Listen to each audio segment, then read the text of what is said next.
xin chào lại các bạn. Hôm nay mình sẽ hướng dẫn các bạn làm slime sữa nha. Let's go. Đầu tiên chúng ta cần có một cái đồ đựng, một cái đồ hồ, một cái đồ khuấy, chưa đợi một chút, sữa dưỡng thể và dung dịch rau miệng pha với nước. Bắt đầu làm thôi, let's go. Đầu tiên chúng ta sẽ cho hồ vào cái sữa dưỡng thể này.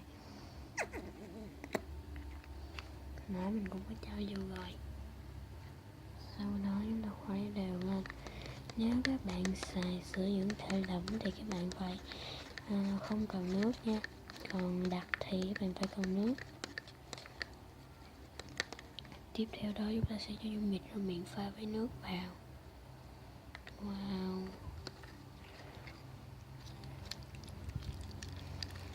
Wow, rất là nhanh luôn, không dính tay nữa.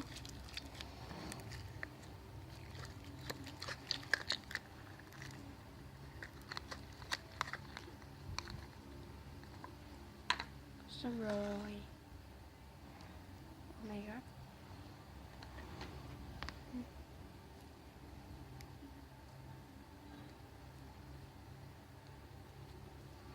Mình bỏ hơi nhiều hồ cho nên nó hơi đặc.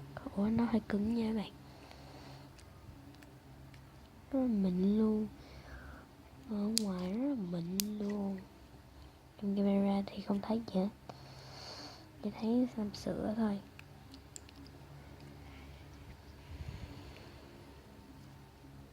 Để mình xem nó có tản ra nhanh không hay.